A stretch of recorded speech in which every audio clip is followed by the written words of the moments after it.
Hello, everyone, and thank you for joining us this evening for our Ideas Forum presentation on Illinois schools at a glance and local realities. My name is Julie Niles of the League of Women Voters of Naperville. Before we start, just a few reminders. Please mute your microphone to minimize random sounds during the program, and please use the chat to submit questions. We'll have a brief Q&A at the end of the presentation led by my league associate, Julie Kulak. Finally, this presentation is being recorded. The recording will include items posted in the chat. Our guest tonight is Amber Quirk, Regional Superintendent of the DuPage Regional Office of Education. She will be discussing challenges and progress in public education and how these issues affect communities across our county. Ms. Quirk earned her bachelor's in secondary education from Purdue University and her master's in leadership and administration from North Central College. She will earn her superintendent license through Northern Illinois University this month. She taught for 11 years in Lombard School District 44, becoming assistant principal, then principal of Mercer School District 60 before moving to the DuPage Regional Office of Education. So just another reminder before we begin, please put any questions you have in the chat. We'll have a Q&A at the end of the presentation. And now I'd like to welcome Amber. Amber, thank you for joining us tonight to share your knowledge and experiences.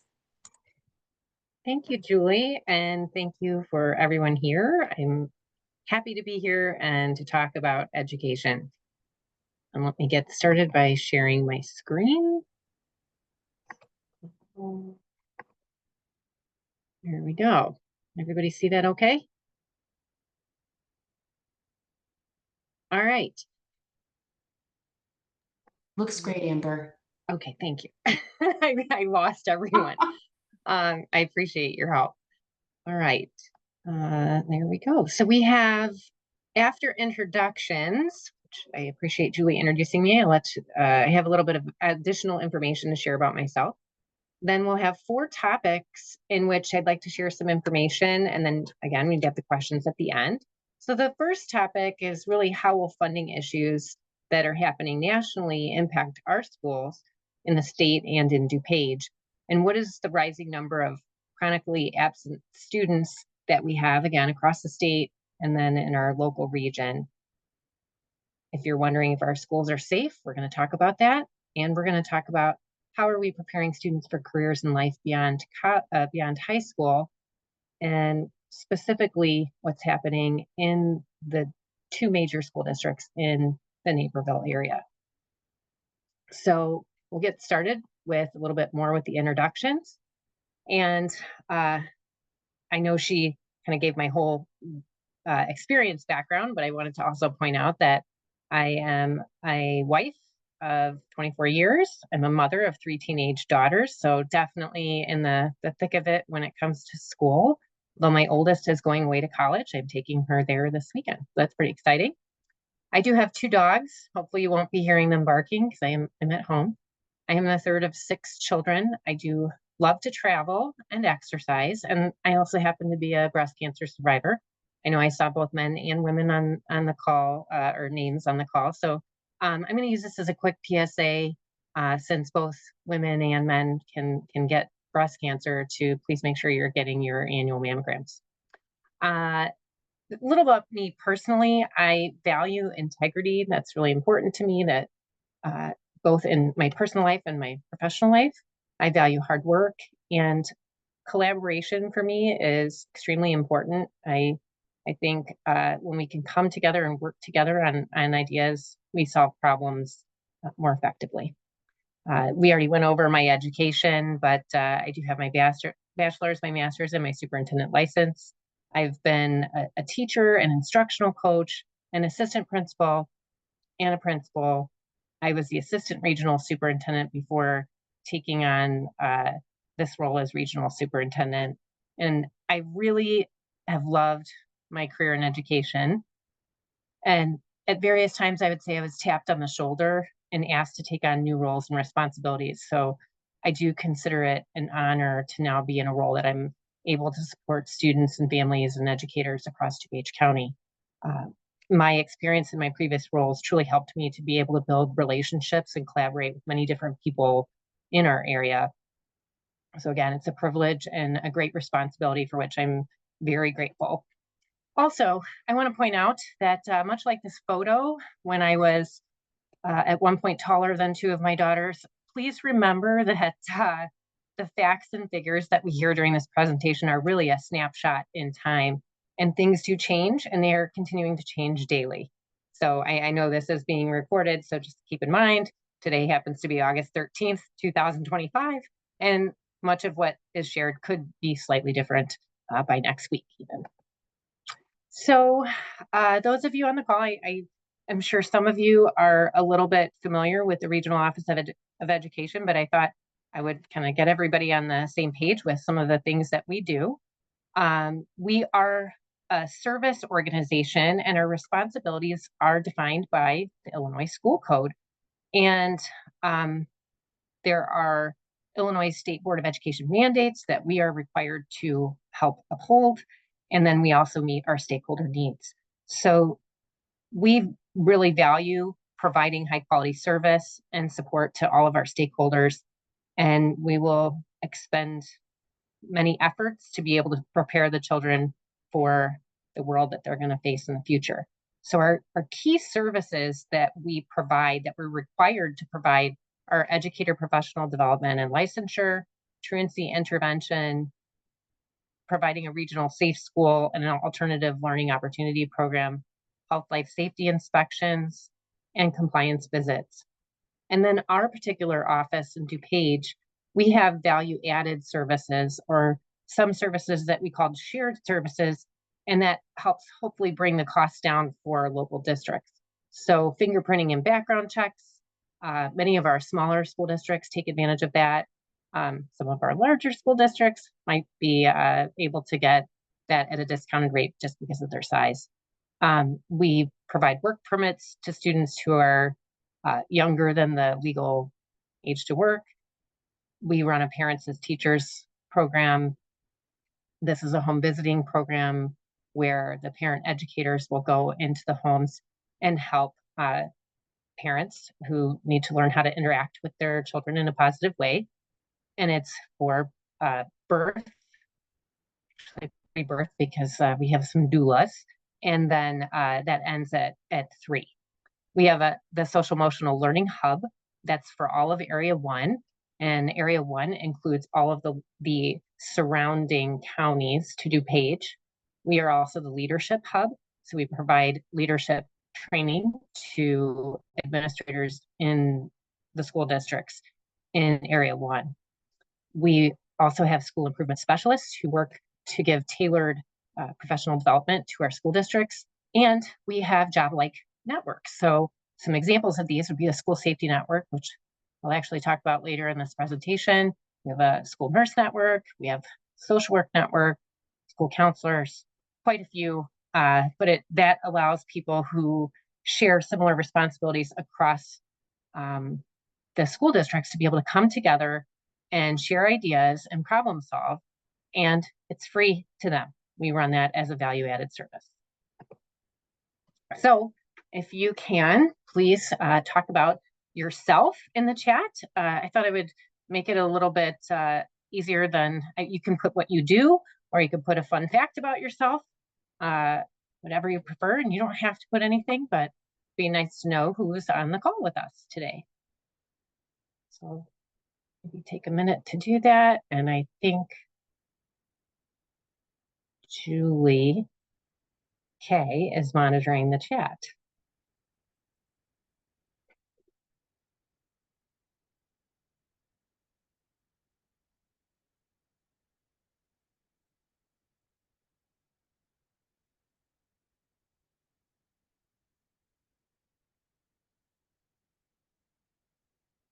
Thanks for tuning in from Texas, Julie Niles. Julie K is coming to us as a substitute teacher at Naperville Central. We had a very good conversation about that, and she already gave me a good idea. Thank you, Shannon. What type of engineer are you?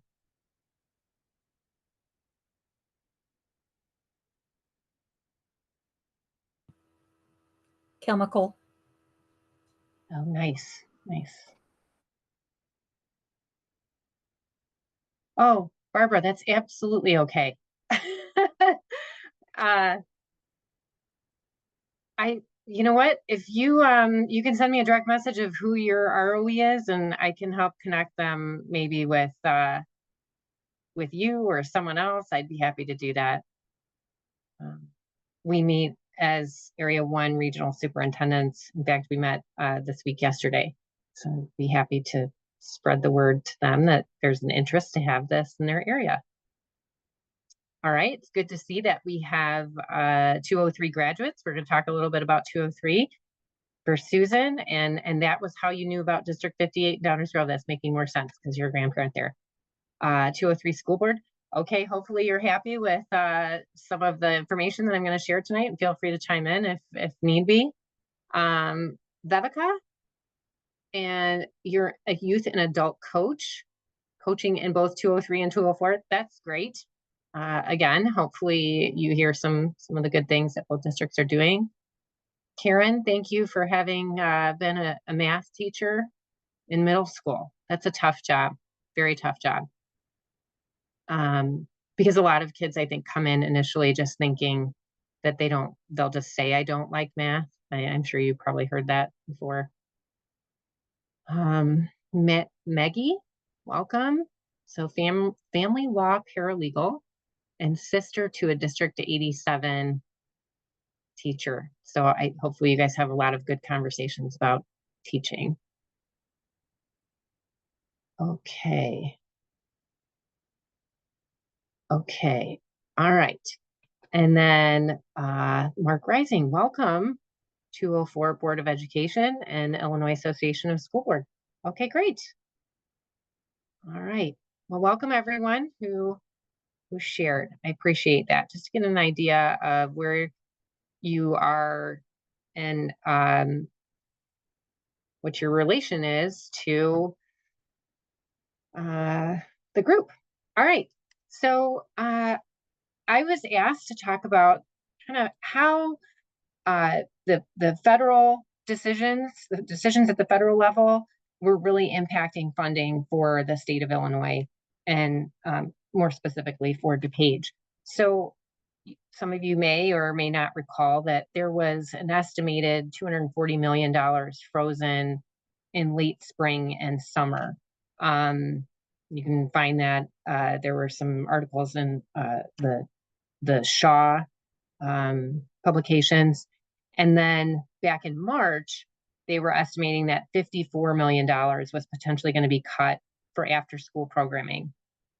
Then there was an article from the Patch in early July that $2 billion in grants for teachers, professional development, and efforts to reduce class size would cause Illinois to potentially lose about $75 million.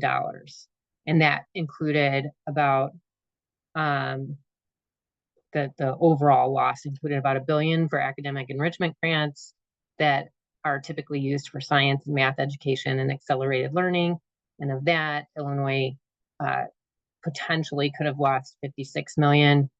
And then there was another large sum of money for students who were learning English, where Illinois would lose approximately $30 million. And then another amount for children of migrant workers that would cause Illinois to lose about 1.8 million. And the resources for that are from a local Patch article. So Illinois was awarded about $5 billion in education stabilization funds under the American Rescue Plan Act, or ARPA. And that was enacted in March of 2021. So of that, there was also about 77 million that had remained obligated, but it hadn't been spent yet as of March of this year. So that was also frozen. So people who had made plans to spend that money had to wait on that. So again, very important to remember, those were things that were happening, and that could potentially, or there are changes that happen after today. So I want to help everybody understand just a little bit about school funding and actually our I hope this doesn't bore our school board members because they get a lot of information about school funding. So without going into the full history lesson about federal government's limited control of education, the important thing to remember is that if districts receive title funds from the federal government, those funds must be used according to their guidelines. And that's pretty much the expectation for all grant funds, regardless of the source. You should be using them per the guidelines. So in our case today that I'm sharing with you, there are 4 title funds that you're most likely to see in a school budget if the schools choose to use them. The screen shows the title fund and the purpose for those funds. So for example, Title I is in place to support students from low-income families and help them meet state academic standards. For example, in one of the districts where I worked, we utilized title funds for a supplemental reading program. In Title II, that's providing funding for professional development and training for teachers and school leaders. Although the Regional Office of Education does provide professional development, some districts do choose to organize their own learning opportunities, and they may have that federal funding to do so. Title III supports English language learners, sometimes more recently called multilingual learners, and that's to improve their English proficiency and academic achievement. Again, depending on the district's demographics, some may choose to accept the Title III funds for programs that help students who are English language learners or multilingual. Title IV funds provide for a well-rounded education, safe and healthy students, and effective use of technology. So several examples might fall into that bucket, including having reimbursements for additional physical education activities, programs that support healthy eating, mental health services, things along those lines.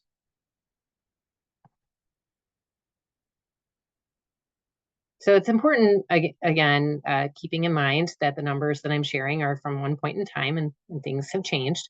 So this chart shows research from the Learning Policy Institute on June 30th, which is well over a month ago. It is depicting the estimated amounts of how Illinois would be impacted if the federal government eliminated the funding.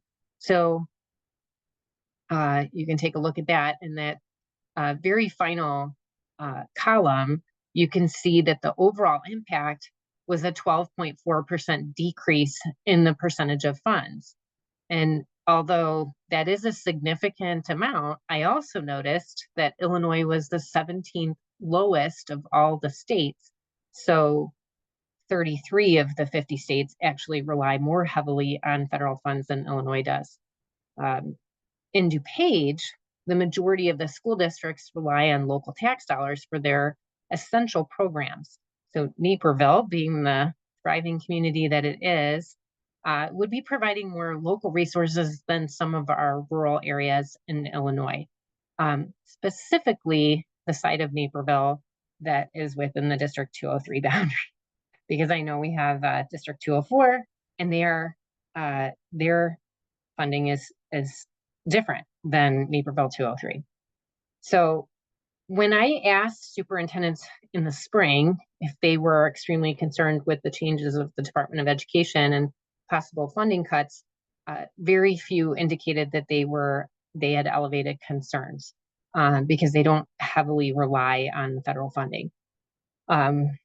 We at the Regional Office of Education did lose one of our federal grants, but it did not impact our personnel. We recently learned that there had been a delay in the RFP for the McKinney-Vento grant, and it should be posted by the end of this week or next week. So that's good. It was delayed, which definitely does impact us, but the good news is that that money will be released, and we will be able to get help for students who qualify as homeless.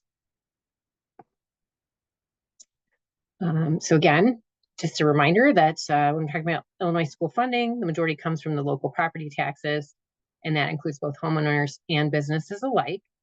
And that's also one of the important reasons for districts to provide quality education to the students, because that does help attract people to move into the area. So if we take our focus in a little narrower at Naperville 203, since This presentation is for the League of Women Voters for Naperville. I included information for 203 and 204. Naperville 203, for example, utilizes Title I funding. And for those of you who don't hear all the title funding over and over again, that's just a reminder that's for the low income families to help them meet academic standards. So many of the districts use this type of funding for additional reading or math support, for example. District 203 uses a blended model for early intervention and for supplemental programs. So this can be considered a good strategy so that essential programming is not lost if the funding is no longer available, and that with other funds, they may be able to continue offering that supplemental service. I noted that in Naperville, there are 8 schools that utilize this early intervention program. Also, I linked it, so eventually when you get hopefully you'll get the slides, or they'll be accessible. The Naperville 203 board meetings are actually on YouTube, which is really wonderful. And you can get a very detailed picture of the financial situation in Naperville, because chief school business officers have to present that information annually, and then many give updates at the board meetings throughout the year. And again, you're very fortunate in Naperville that you have that YouTube channel. So that's why I felt like I needed to link that there. Let's talk just a little bit about Indian Prairie. So Indian Prairie also has title funding. They use title funding 1 and 4. And for example, they utilize Title I funds for food service. And then other federal funds they do receive are called Perkins funds, and those are related to career education. I also want to take a moment to point out that Indian Prairie's District 204 really has secured millions of dollars in grant funding, which allows them to not have to rely on federal and state funding to help students. And they did a particularly good job of this right after the pandemic. The funds were used to secure care navigation so that students and families could get access to mental health services. So the students came forward and they said this was a need after the pandemic, and the district responded without letting the issue of being a Tier 2 evidence-based funded school district get in the way. So that's pretty impressive. Evidence-based funding is one of the ways that school districts are funded in the state of Illinois. And so it is based on their adequacy. So where you have a fully funded or Tier 4 school district in Naperville 203, Indian Prairie 204 is considered Tier 2. So they are not as adequately funded, but have many needs, and sometimes have to use a creative approach like seeking grant dollars to meet those needs. And again, very impressed that both school districts offer a YouTube channel for their school board meetings, and I hope people will take the time to watch those. And if you have more interest again in the financial situation with either, then you want to make sure you watch the presentations where the business official will talk about that. Okay, because I only have 45 minutes, so I'm going to whip through the next section. So I don't know if we can save questions for the end, but if anything comes up as we're going through, if you have a question, please feel free to throw it in the chat. So our next section is to kind of talk a little bit about what's happening with chronic absenteeism. So you may recall that in 2020, we had a global pandemic, and this drew attention to many attendance concerns. As you can see in this chart, the last 7 years of statewide chronic absenteeism data is displayed. And as you can see, there was approximately a 70% increase from 2019's data and to 2022. So if you just look at 2019 to 2022, that was a 70% increase. Please keep in mind that during the 2020 year and 2021, ISB actually marks in the data that this was collected or calculated with concern. And part of that was because when the pandemic happened, the state board basically said, don't take attendance. Nobody kind of knew what to do at that point. We weren't referring kids, all the districts were not referring students to truancy, and things like that. So there really, absences were done in a very different way for that time period. Some of the school districts in DuPage remained in school. We had some that were in a hybrid situation and some that were fully remote. So it was a very, very different time. So that's why you see that weird dip and then it goes up. And then as you can see, it's actually on the decline right now, which is very good to see that. Then, sorry, I need to hit the button. So we should kind of think about a little bit, why do we think chronic absenteeism has even become an issue? Oh, thank you, Mark. Thank you. I didn't give that definition. So let me just read in the chat. Mark says chronic absenteeism is defined as a student missing 10% or more of the school days in an academic year, regardless of whether the absences are excused or unexcused. And this is based on a 180-day school year, basically meaning if you miss 18 days of school, you're considered chronically absent. And as I mentioned earlier, the regional office handles truancy, and that is a law for parents to make sure that they have their children in school. And if the students are missing 9 full days of school unexcused, then they can be referred to truancy. So why would students end up either chronically absent or potentially ending up in a situation involving truancy? Some of it, I think, stemmed from the perceived importance of regular school attendance back when the pandemic happened. So, parents saw things differently, students saw things differently when we had some different ways of teaching. And when teachers had to offer online school in many areas, that definitely changed what people thought of as far as students needing to be in the building. There are also mental and physical health concerns that students have and that their families are still contending with, so that can still impact chronic absenteeism. We also have families in DuPage. I know a lot of people don't think so when I go to other areas of the state. Sometimes they say, oh, you have all that in DuPage. Well, we also have families that struggle. And if they struggle financially, they might be asking the older siblings to watch younger siblings. If they can't afford daycare, some families have older children, and then they ask them to work rather than attend school. And then in addition, if we're talking about statewide, there could be a lack of bus drivers across the state, and that can significantly impact students in rural areas.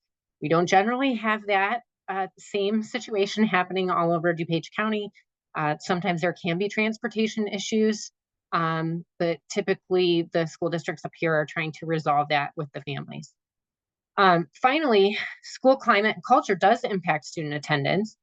They might not like math or reading. We talked about the math earlier, but more importantly, if they don't feel a connection to anyone at school, whether that's to their parent or to their peers or teachers, then they're less likely to have positive attendance. So that connection piece is hugely important. All right. As far as absenteeism for Naperville 203, first of all, if you're unfamiliar with the district, there are over 15,000 students, almost 16,000 students enrolled in 22 schools. So it's a very large school district. There's very little mobility. It's about 4%, which is, that's great. It's very good. And then the low income population is 18% of the student enrollment.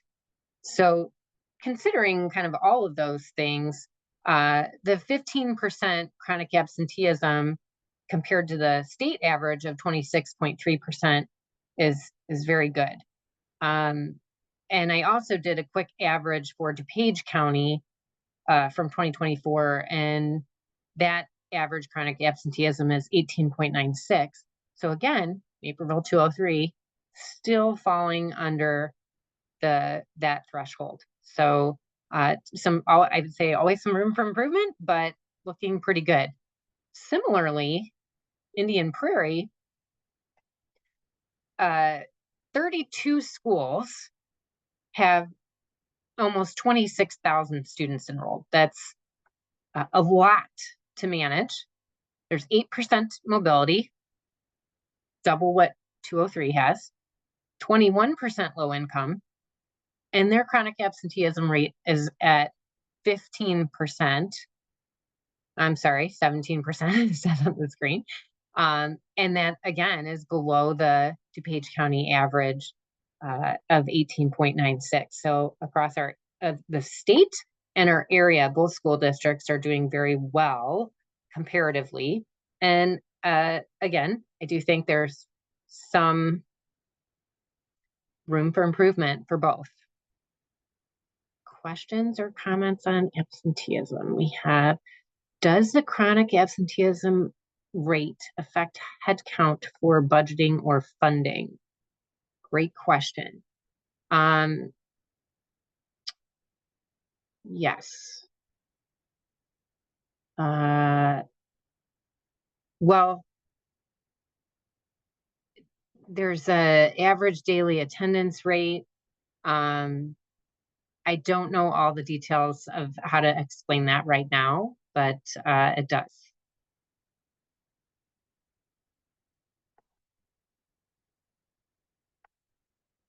Whoops, that's supposed to be there. All right, we'll move on to school safety. So I wanted to share some quick statistics. These are, again, more general from the nation for looking at a broader view.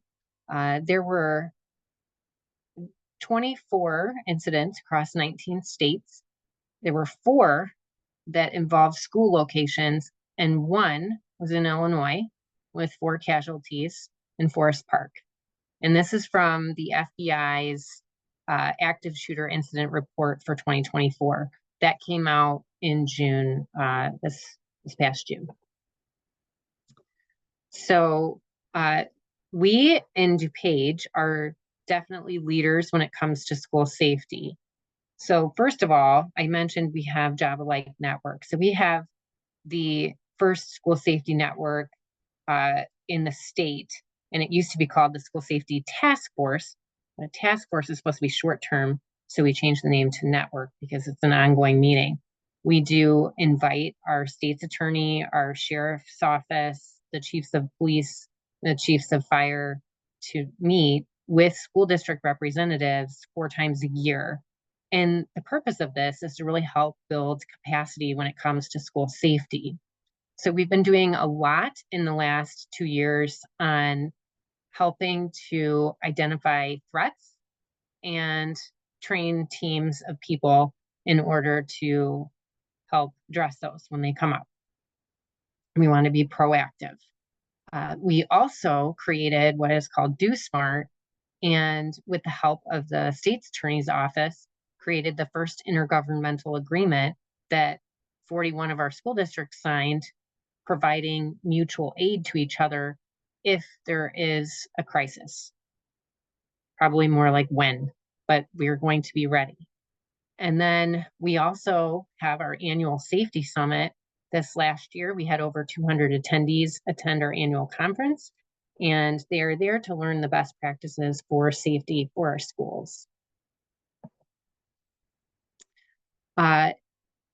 One of our great members of our school safety network is Lou Camiso, who also happens to be the Director of Safety and Security for Naperville 203. He is an active member, not only in our organization, but other safety organizations. He's very focused on prevention. The district uses ALICE training and utilizes common terms to make sure things are very clear during an emergency. I noticed too that basically from taking a quick look at the website for 203, they do a great job of keeping this information where people can find it easily. And I think that's important as far as for parents to understand how what's going to happen in an emergency, what kind of drills are happening in the school district. And in all of the areas on the safety portion of the website, and through conversations with Lou, there's really a strong emphasis on if you see something, say something, and making sure that you're reporting it. They actually have a tip line in 203. It's called tip 203, or Let's Talk. And there's also information about the school climate connection to safety in school districts. So understanding that, helping the students feel comfortable at school and making those connections, like we talked about earlier with chronic absenteeism, that also helps keep our students feeling safe as well. So that's a really essential part of what teachers do, is to build those connections. And there's a big push for that in Naperville 203. We move on. And when you think about funding related to safety, for example, a lot of school districts have to change their buildings in order to add secure vestibules so that people coming into the buildings can't just walk right in. So we were talking about Naperville Central earlier. So at the high school, when you go in, there's a small vestibule where you have to sign in, and there's a security person standing in the front. Not all school districts have those security features for their buildings. That can be very costly for school districts, because you have to actually construct something. But it is, although it is costly, it is very important to have that for safety. In Indian Prairie 204, Ron Wilkie is another very involved member of the School Safety Network. In fact, he's going to help us out in the fall as one of 3 other leaders facilitating the meetings. And preparation, again, very important for Indian Prairie 204. And they are also ALICE trained and have school resource officers. We didn't talk about that for 203, but they do as well. And building that connection so that students feel safe in the building with law enforcement, who can also build relationships with the students. They utilize the classroom action guides. So again, going back to the common language that's so important during an emergency. And then the utilization of the reunification I Love You Guys Foundation training that the regional office provided, as well as the kits, so that, again, if any kind of major emergency happened and we need to reunite our students with their families, that there's a clear process to be able to do that. Often in school districts, we're practicing the fire drill, we're practicing the required law enforcement drill. Not all districts practice what happens after the drill or after the emergency. So there's actually a process to follow for that. And Indian Prairie 204 did a great job with moving that forward and helping people be prepared for when an emergency happens, how to reunite families with their children. Any questions about safety before I move into careers? Because I know I'm getting close to the wire. All right, hearing none, we'll talk about careers for all. I want to talk about that because there has been a narrative for a long time talking about how all students should go to college. And in recent years, there was legislation. So 2021, there was House Bill 3296, and this amended the school code requiring school districts to offer programs that will prepare students from 6th grade through 12th grade for career and technical education pathways by introducing students to career exploration opportunities. And this is going to allow them to explore a wide variety of high skill, high wage, or in-demand career fields. And then the district would create the career and technical education pathway program from this bill. There were other additions to it. Actually, the initial bill started 9 through 12, and they moved it down to middle school. So this was really important legislation to happen, because Really, what we've discovered in more recent years is that students actually don't all have to go to college to be able to have a career that they enjoy doing. So the let me move on to the next.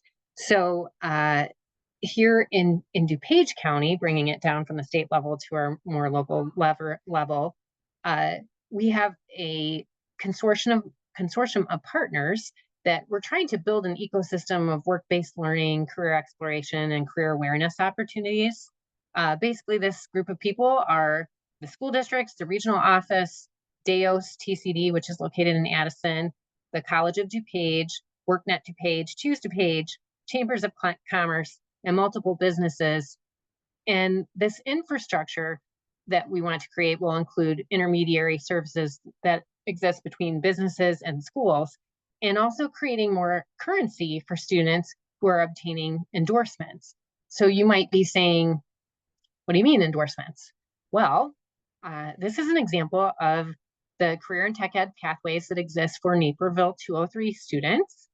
I would say Naperville 203 is the leader in DuPage County.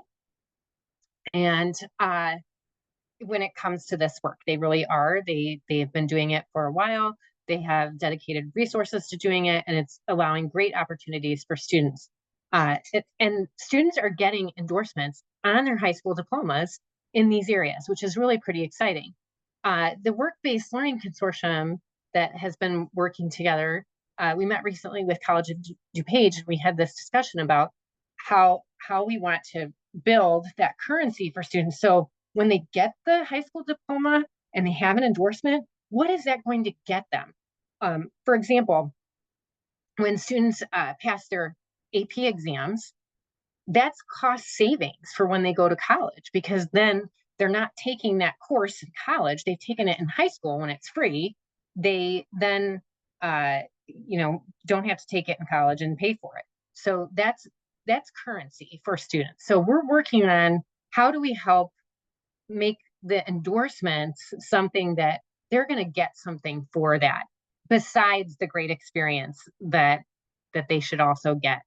I know from District 203, they really value adaptability, and that's in the mission statement. And there is an understanding that students need to be prepared for careers that might not even exist today. So being adaptable is a really important skill to have in any position. And something I've heard Superintendent Bridges say is that, let me make sure I get it right. We're preparing students for their futures, not our past. So that is really important to keep in mind, given the unique career options that they may have. Also, from personal experience, it's really important for students to be able to experience something before going off to college and you're spending all your money thinking you're gonna do something. Because when I went to Purdue, I thought I was going to be a veterinarian. Obviously, I am not a veterinarian.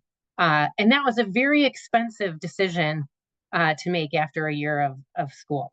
So any chance we get to help students have career experiences when they're younger is going to help them potentially save money, and also decide, how do we maybe they decide to go to something and they love it, and that changes their mind about it. We had 2 high school interns at the regional office this last year for IT, and they learned. One of them said, "I definitely want to do this," and the other one said, "Yeah, I don't think I want to really do IT work related to hardware. I want to do software." So it was a great learning opportunity to be able to experience that. And yes, these CTE programs that they offer are fantastic. I went to the 2024 internship showcase, and it was a panel of students interviewed, and I was so impressed with what they said they had learned and gotten out of doing the different internships for the program. Does this include pathways to non-college careers? Great question, Susan. Yes, that's another huge part, that you don't have to go to a 4-year school. You can get certifications and start making money right after high school doing other things that, you don't, everybody kind of tries to think of, what I'm going to go become a doctor, right? Well, Kids Matter did a program in partnership with Edward Elmhurst Hospital. Kids Matters out of Naperville, hence why I'm mentioning that. And they had a panel of different positions at the hospital that were not doctors or nurses. So they had someone from the lab, and they had uh, an OT. They had all different types of people who are at the hospital, and they were talking about their pathways to their roles. And some of them did not require going to a 4-year school right after high school. So they were able to do different certifications. So it's very exciting, and I'm really really excited for Naperville 203 and the work that they're doing, and I hope that we can help keep that going. I also wanted to share that Indian Prairie 204, they're using a really robust curriculum. It's called Project Lead the Way. Perhaps our retired engineer has heard about it. I'm not sure, but it is STEM based, and there's a huge engineering component in Project Lead the Way curriculum, and it is a really strong curriculum for helping make those connections for students. And I am trying to rush a little bit because I realize I'm very close to my 45 minutes. I also just wanted to end with that I heard recently through a source called Niche that both 203 and 204 are in the top 50 districts in the US out of 12,000 public school districts. And the city of Naperville has been ranked #1 in the US for public school since 2018. So that is pretty impressive. And it's amazing for both school districts. And I'm glad to be here being able to support them in any ways that they need. And at that point, I say thank you for listening. And I'm going to click stop share and see if anybody has any questions. Yeah, thank you, Amber. It's Julie Kulak here. If anybody has any questions, you are welcome to unmute and ask. Or you could pop it into the chat, either way. What is your office doing to proactively address the 3 primary factors contributing to chronic absenteeism? That's a great question.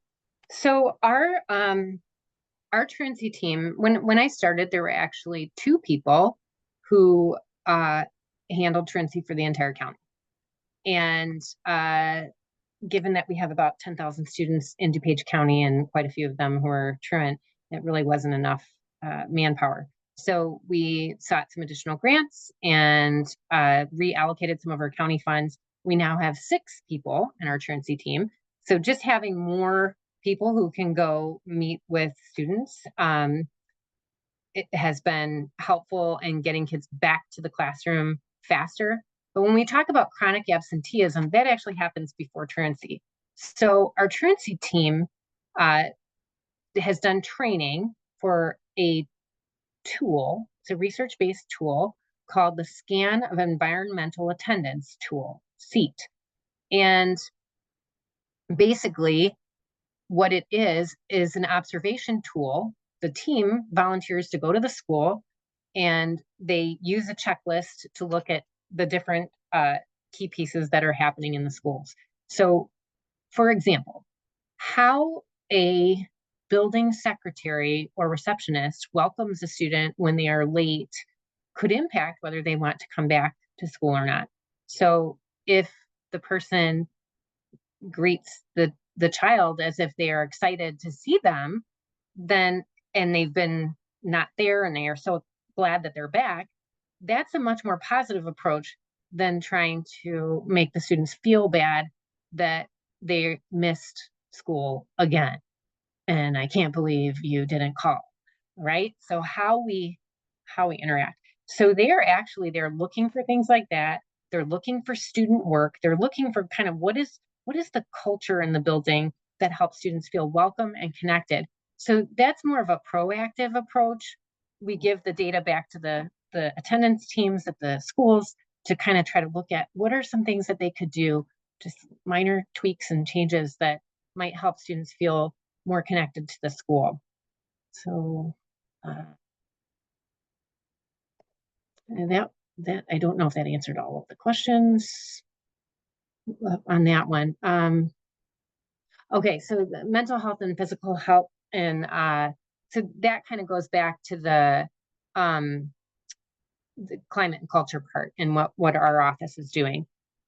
As far as the mental health part, we were part of a collaborative of 10 school districts that got funding from IDPH to offer mental health care navigation to school districts.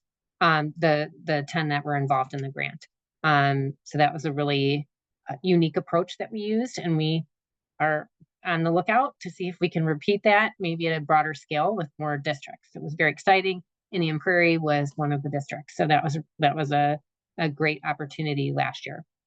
And then families struggling financially. Well, again, more on the side of our truancy team. Our number one goal when we're meeting with families who are not sending their children to school is to try to figure out how do we remove those barriers. So we're not coming with a hammer. We're trying to help them change their situation in whatever way that we can, whether that's connecting them to the county resources like LIHEAP, if that's something that they need, or helping them find resources at Loaves and Fishes or People's Resource Center. We want to make sure that we're getting them connected to what they need so that they can then get back into school. Do you think, Julie, that answered that question? I think so. That was a great explanation. Thank you. And thanks for asking that, Maggie. Susan asks, there's been talk, not necessarily locally, about teacher shortages. Does your office deal with that issue? So there is a statewide teacher shortage. And as far as what our office does is really just trying to promote people getting into the field of teaching. We have multiple connections with universities that offer courses at discounted rates for people who are in education. We have a substitute teaching license and do short-term sub training at our office. Ideally, there would be people who maybe try substitute teaching and then decide to become full-time teachers. That would be great. I've also talked to some different organizations and have attempted to work with some of the superintendents on could there be opportunities for paraprofessionals who are working in the school districts to have a path to becoming educators.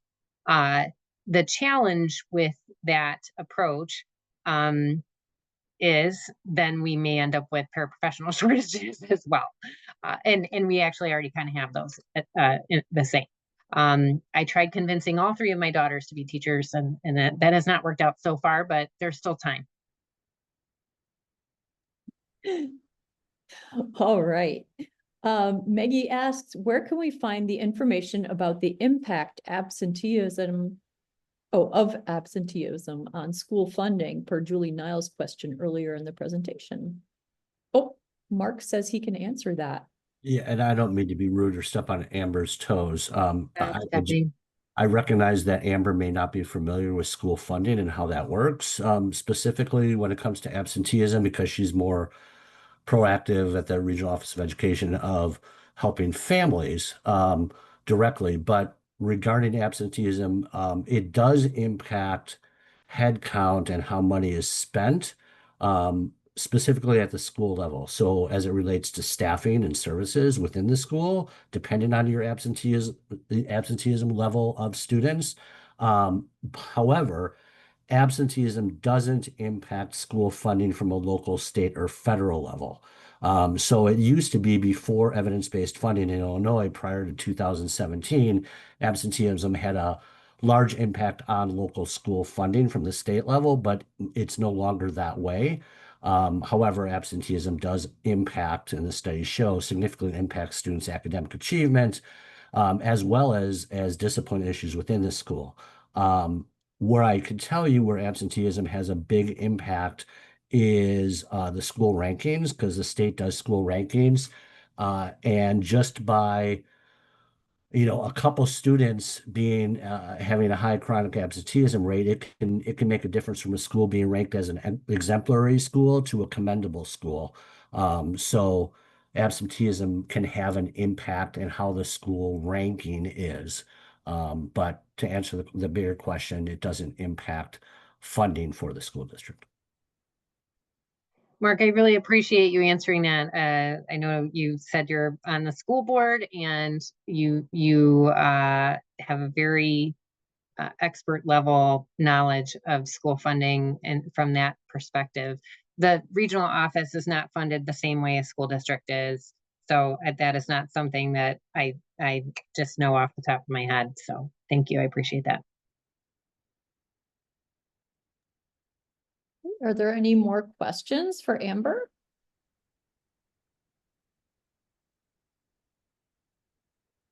All right. Well, thank you. Thank you so much for presenting, Amber, and thank you to all of our audience members for participating too. We really appreciate it. Thank you for having me. Sure thing. If you enjoyed this event and appreciate the community and civic work of the League of Women Voters of Naperville, consider joining us. Sign up. Click on the join link on our website at lwvnaperville.org. We hold ideas forums most second Wednesdays of the month. Watch for information, sign up for our newsletter. You can check our website or sign up for emails. So thank you all, and I hope you all have a great night. Thanks again, Amber.